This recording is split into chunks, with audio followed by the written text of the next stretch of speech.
کو مبارک ہو جو لوگ مجھے دیکھ رہے ہیں کہ ڈاکٹر نبیہ کا صلح ہو گیا اپنے ہسبینڈ کے ساتھ، حارث کھوکھر کے ساتھ۔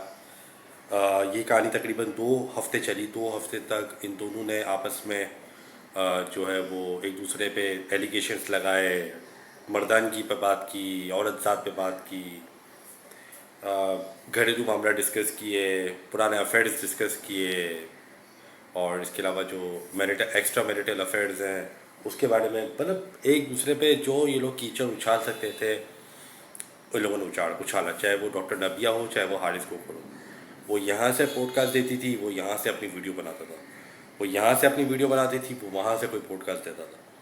تو اس طریقے سے یہ کانٹینٹ کریشن چلتی رہی 2 ہفتے تک، اور 2 ہفتے کے بعد جو ہے آخر کار جو آپ سب کو پتہ ہے کہ جو ہونا تھا وہی ہوا، اور دونوں نے صلح کر دی ہے۔ اگر یہ صلح نہیں ہوتی تو پھر مزید کانٹینٹ کیسے بنتا؟ تو مزید کانٹینٹ بنانے کے لیے انہوں نے ڈیسائیڈ یہ کیا ہے کہ فی الحال ابھی 1 مہینے کا پاز دیں گے، پھر واپس کچھ نیو کانٹینٹ کے ساتھ،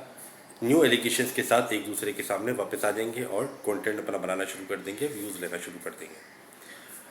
اب یہ جو معاملہ ہے نا، یہ جو ویو لینے کا طریقہ ہے اور یہ بہت خراب ہے، کیونکہ آپ اب مجھے بتاؤ کہ حارث کھوکھر کی عزت کیسی ہو گئی ہے؟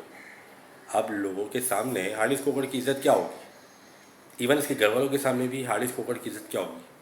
مجھے یہ نہیں پتا کہ اس کے گھر والے بھی اس پہ انوالوڈ ہیں یا نہیں ہیں، لیکن میں ایک بات کہہ رہا ہوں کہ جو آس پڑوس کے لوگ ہیں وہ کیا سوچ رہے ہوں گے اس کے بارے میں، ایون نبیہ کے بارے میں کیا سوچ رہے ہوں؟ تو یہ جو آپ جس طریقے سے یہ جو چیپ پاپولیرٹی لیتے ہو، اور جو یہ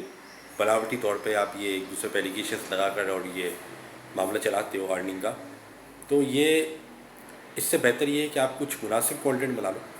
ایٹ لیسٹ یہ گندگی ایلیگیشنس یہ نہ ہو، اور کم سے کم لوگوں کو بھی مزہ ہے دیکھنے میں۔ اب یہ مووی جو تھی 2 ہفتے کی، اس کی اینڈنگ مجھے بھی پتہ تھی، اس کی اینڈنگ آپ کو بھی پتہ تھی کہ بھائی اینڈ میں ہونا صلح ہی ہے۔ اب وہ کسی کا نام ڈال کے ہو، وہ مولانا طارق جمیل کا نام ڈال کے ہو، وہ قاسم علی شاہ کا نام ڈال کے ہو، کسی کا بھی نام ڈال دو، وہ نام ڈال کے صلح کروا دی، تو میری بڑی بہنوں کی طرح ہو، تو میری چھوٹی بہنوں کی طرح ہو، کرا کے معاملہ دفعہ دفعہ کر دیا۔ اب ظاہر سی بات ہے اگر ڈائیورس ہو جاتی تو پھر آگے کانٹینٹ ملتا ہی نہیں، تو کانٹینٹ تو بنانا ہے، ظاہر دال روٹی کیسے چلے گی گھر پہ؟ تو اس کے لیے اب انہوں نے صلح کر لی ہے۔ تو یہ چیز تھوڑی سی کم ہونی چاہیے، کیونکہ بچے دیکھتے ہیں، اور بچے کیا سیکھ رہے ہیں، فیوچر کیا دیکھ رہا ہے، جو فیوچر جنریشن ہے وہ کیا سوچ رہی ہے اس بارے میں، وہ تھوڑا دیکھنا چاہیے انفلوئنسرس کو، اور کم سے کم اس طریقے کی ایلیگیشنس نہ لگائے تو بہتر ہے۔